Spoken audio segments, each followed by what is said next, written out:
აი ეს არის ჯარისკაცუნების მუზეუმი, აქ არის 1000-ზე მეტი ჯარისკაცი, აი ეს არის მაგალითად ჯვაროსნული პერიოდი, ეს წმინდა გიორგი არუჩხულს კლავს და აი ეს არის ჩვენი ინდიელები, რითაც დაიწყო ყველაფერი, საერთოდ ისტორიის სიყვარული, წარსულის სიყვარული, იარაღის პატივისცემა. აი ეს არის ბელადი, აი ეს არის დანიანი ინდიელი და აი ეს არის ის სამი ჯარისკაცი, რომელიც გამოყვება მოსულ სტუმარს ყოველთვის ვეუბნები და ბავშვებს, სკოლის მოსწავლეებს, რომ ესენი აფხაზეთიდანაა ჩამოტანილი.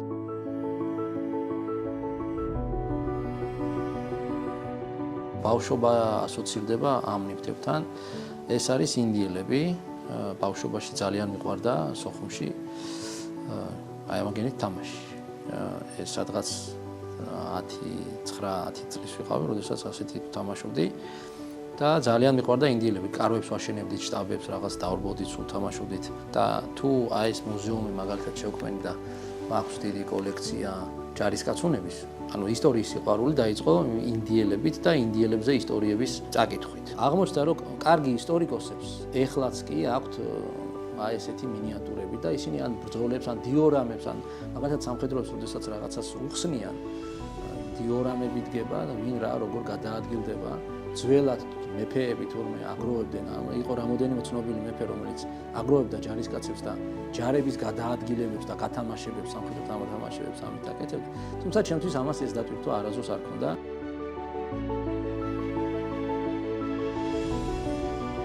აფხაზეთიდან წამოვედი, როდესაც ვიყავი 12 წლის. ყველაფერი მახსოვს, იმიტომ რომ მე დავდიოდი ფეხბურთზე, ჩვენ ვიყავით ვაჟა-ფშაველაზე და ძველ სტადიონზე დავდიოდი ფეხბურთზე და ანუ ვინაიდან მე ფეხბურთზე მიდიოდი ფეხით, ჩემით, ანუ სოხუმი თვითონ ვიცი ძალიან კარგად. ვაჟა-ფშაველადან ზღვამდე ტერიტორია, ბაზარი, ახალი რაიონი, რესპუბლიკური საავადმყოფო დედაჩემი იქ მუშაობდა.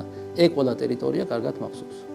ანუ ფეხით დავდიოდი, კი ვიყავი პატარა, მაგრამ ხშირად ვიპარებოდი ზღვაზეც კიდევაც. გადავწყვიტე შემეკერა ჩოხა და ტური, საქართველოს ტური ჩამეტარებინა მხოლოდ ეროვნულ სამოსში. და მაშინ შევიკერე აი ეს წითელი ჩოხა, ხელებ გაშლილი, თავადური ჩოხა. და იმის მერე ვცდილობდი ქართულად მემუშავა, ანუ სულ ეროვნულ სამოსში მე არ. ფსევდონიმი არის ჩოხა, იმიტომ რომ ყოველდღე ეროვნულ სამოსში რო დავდივარ და სადმე თუ შემხვდები, ანუ ყოველთვის იძახიან, რომ აი ეს არის ეროვნული სამოსი და ესე უნდა ისვას ქართველს. რაც თავიდანვე ჩემი მიზანი იყო, რომ ესე გავცნობოდი საზოგადოებას, რომ არ უნდა დავკარგოთ ჩვენი სახე, ჩვენ უნდა გქონდეს მომავალი, ჩვენ უნდა ვიღწოდეთ მომავლისთვის, მაგრამ რაღაც ეროვნული ელემენტები არ უნდა დავკარგოთ. გადავწყვიტე, რომ გამეკეთებინა კონტაქტური მუზეუმი, სადაც არა შუშის უკან იქნება ნივთები, არამედ ხელს მოკიდებს ახალგაზრდა აკვანს, შიბაკს, უღელს, ყველა იმ ნივთს, რაც ახასიათებს ქართულ კულტურას.